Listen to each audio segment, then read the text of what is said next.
जो न्यूक्लियस के अंदर पार्टिकल्स है ना, प्रोटॉन और न्यूट्रॉन, ये मिल के मास बनाते हैं एटम का। अस्सलाम वालेकुम बच्चों, आज हम स्टार्ट कर रहे हैं क्लास 11 केमिस्ट्री का चैप्टर नंबर 2। टॉपिक है एटॉमिक नंबर, प्रोटॉन नंबर और न्यूक्लियॉन नंबर। ये मोस्ट इंपॉर्टेंट क्वेश्चंस हैं, आप 9th क्लास में भी पढ़ चुके हैं। इधर थोड़ा बहुत आज डिटेल में पढ़ेंगे, बट है बहुत आसान। आपको पता है एटॉमिक नंबर क्या होता है? आपका जिस तरह रोल नंबर है, ठीक है, रोल नंबर होता है, वो आपकी पहचान होता है कि मेरा आपका रोल नंबर इतना है। तो एटॉमिक नंबर की भी पहचान है, एलिमेंट की भी पहचान है atomic number, identity number of an element. जिस तरह आपका आईडी कार्ड है, ठीक है, वो आपकी पहचान है, तो इस तरह एलिमेंट का आइडेंटिटी नंबर जो है, जिससे हम किसी एलिमेंट को पहचान सकते हैं, वो है एटॉमिक नंबर। इसका सिंबल है जी। फॉर एग्जांपल नाइट्रोजन का एटॉमिक नंबर है 7, ठीक है। एटम की, एलिमेंट की जो पहचान है वो उसका होता है एटॉमिक नंबर। और जो मॉडर्न पीरियोडिक टेबल है वो इसी एटॉमिक नंबर की बेस के ऊपर अरेंज है। इसी बेस पे एलिमेंट्स अरेंज किए गए हैं एटॉमिक नंबर के बेस पे मॉडर्न पीरियोडिक टेबल में। सिंबल है इसका जी।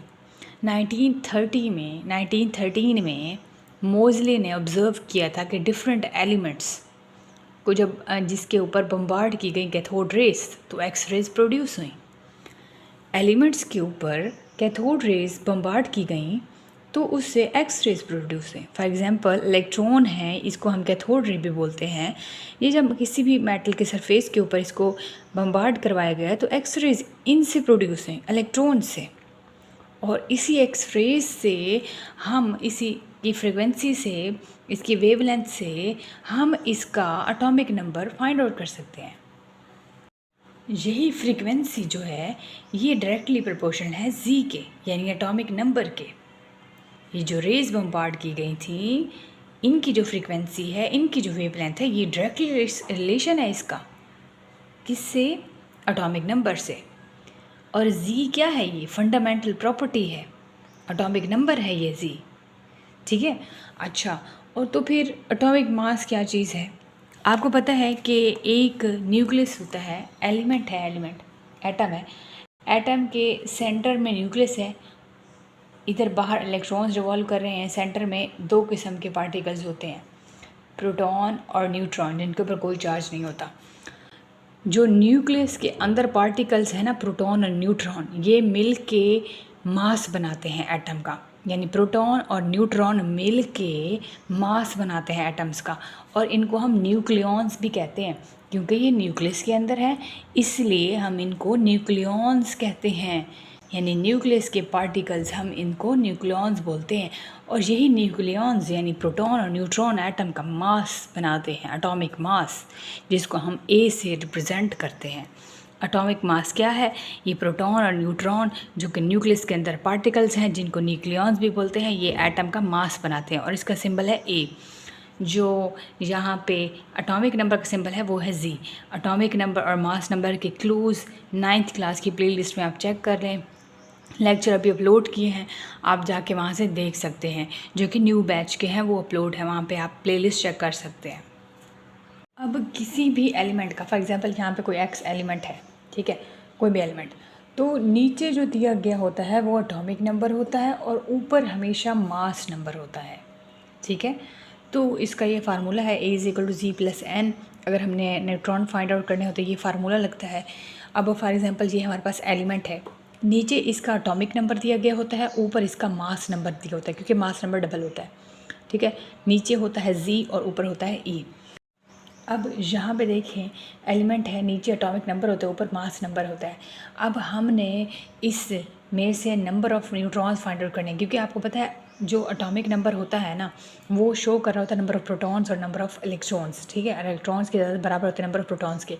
और जो मास नंबर होता है, जिसको हम ए से शो करते हैं, उसके अंदर न्यूट्रॉन्स होते हैं और प्रोटॉन्स होते हैं। हमें न्यूट्रॉन नहीं पता। अब फॉर एग्जांपल हमारे पास है एक एटम है एल्यूमिनियम, अब इसका जो एटॉमिक नंबर है वो 13 है, मास है 27। अब इसमें से हमें पता है इलेक्ट्रॉन्स कितने होंगे और न्यूट्रॉन्स हमें नहीं पता। इलेक्ट्रॉन्स प्रोटॉन्स तो पता है, क्योंकि जितने नंबर ऑफ़ इलेक्ट्रॉन्स होंगे उतने नंबर ऑफ़ प्रोटॉन्स होंगे, और वही एटॉमिक नंबर है।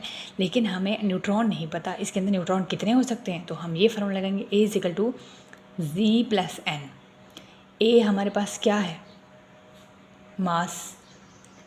जी हमारे पास क्या है? Atomic number. तो n हमारे पास नहीं है, न्यूट्रॉन नहीं है, ठीक है, n हमने फाइंड आउट करने हैं। तो यहाँ 27 है। असल में मास में से माइनस करना होता है एटॉमिक नंबर। अब मास हमारे पास है यानी A हमारे पास है 27 और एटॉमिक नंबर है हमारे पास 13। ये जो एटॉमिक नंबर है ये माइनस करना है मास में से। 27 में से -13 करेंगे, आंसर आएगा 14। ये 14 नंबर ऑफ न्यूट्रॉन्स है इसके अंदर। नेक्स्ट है हमारे पास क्लोरीन। ये नीचे इसका एटॉमिक नंबर, ऊपर है इसका मास नंबर। न्यूट्रॉन्स हमें नहीं पता।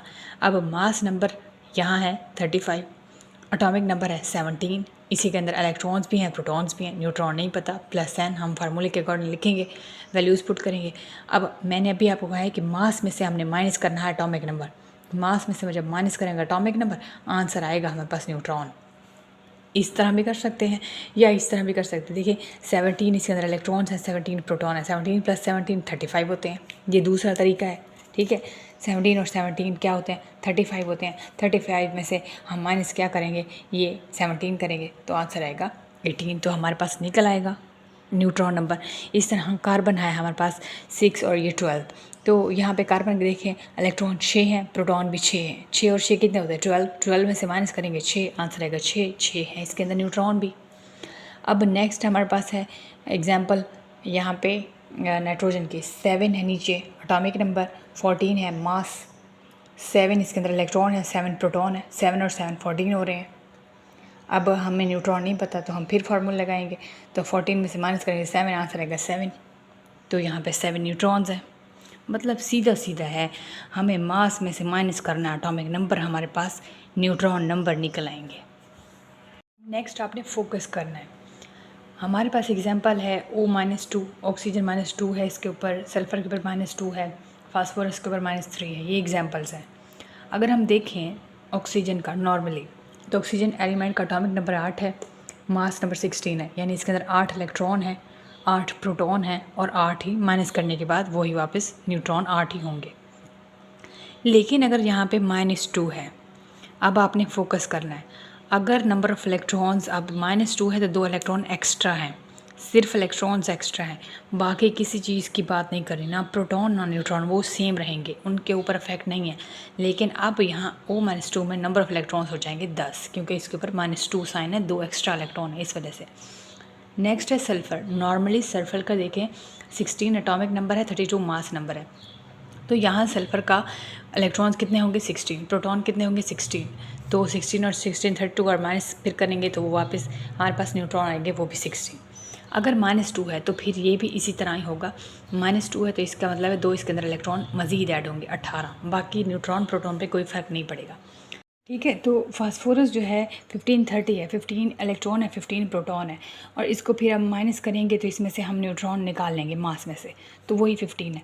लेकिन अगर यहाँ -3 है तो इसका मतलब है यहाँ एक्स्ट्रा 3 मज़ीद इलेक्ट्रॉन ऐड है। इसका मतलब है अब नंबर ऑफ़ इलेक्ट्रॉन्स P-3 में केस में ये आ जाएंगे 18। बाकी प्रोटॉन और न्यूट्रॉन की नंबरिंग पे कोई फ़र्क नहीं पड़ेगा। अगर फॉर एग्जांपल जहाँ फास्फोरस का मास है 31, क्योंकि 30 भी होता है 31 भी होता है, फास्फोरस का मास अगर इधर 31 है तो फिर यहाँ पे हमारे न्यूट्रॉन 16 होंगे, बाकी इलेक्ट्रॉन प्रोटॉन वही रहेंगे। और यहाँ पे एक और बात कि अगर -3 है तो वहाँ पे इलेक्ट्रॉन्स ऐड मज़ीद करेंगे हम 15 में तो वो 18 हो जाएंगे। मतलब अगर जहाँ पे साइन आया हुआ है माइनस में, ठीक है, तो वो जो नॉर्मल था 8 ऑक्सीजन 8 है, तो अगर यहाँ पे -2 है तो अब इसका मतलब इलेक्ट्रॉन 10 है। प्रोटॉन न्यूट्रॉन की नंबरिंग में कोई फ़र्क नहीं पड़ेगा। अगर साइन माइनस में है या प्लस में है, अगर तो माइनस में है -2 -3, इसका मतलब हमें ऐड करने पड़ेंगे इलेक्ट्रॉन, बाकी प्रोटॉन न्यूट्रॉन की नंबरिंग पे कोई फ़र्क नहीं पड़ेगा। अगर फॉर एग्जांपल यहाँ पे सोडियम है 1123, 11 इसके अंदर इलेक्ट्रॉन है, 11 इसके अंदर प्रोटॉन है, लेकिन अगर इसी के ऊपर चार्ज +1 है तो इसका मतलब है यहाँ पे इलेक्ट्रॉन होगा, कितने होंगे, इलेक्ट्रॉन होंगे 10, क्योंकि इसमें से एक इलेक्ट्रॉन निकल चुका है। +1 अगर है साइन तो इसका मतलब इलेक्ट्रॉन्स की नंबरिंग पे फ़र्क पड़ा है। माइनस में अगर साइन आ रहा है -2 -3 जो भी आ रहा है तो इसका मतलब है इलेक्ट्रॉन्स के ऊपर फ़र्क पड़ा है, वो ऐड हुए हैं। प्लस के बारे में भी फ़र्क पड़ता है, वो कम होते हैं, माइनस में भी फ़र्क पड़ता है, वो ज़्यादा होते हैं। वो डिपेंड करता है -3 है -2 है, अगर -2 है तो हम इसमें ऐड कर देंगे, अगर -3 है तो फिर भी हम ऐड कर देंगे। लेकिन अगर +1 में आ रहा है +2 में तो फिर हम माइनस करेंगे, कम करेंगे इलेक्ट्रॉन्स। अब ये 11 है ना, अगर +1 वाला इसके ऊपर साइन है तो वो 10 हो जाएंगे। यानी इलेक्ट्रॉन गेन लूज़ की अगर बात होगी तो फ़र्क इलेक्ट्रॉन्स के ऊपर पड़ेगा, चार्ज अगर है ना तो फ़र्क पड़ेगा उनकी नंबरिंग के ऊपर भी। बाकी प्रोटॉन न्यूट्रॉन वही सेम रहेंगे।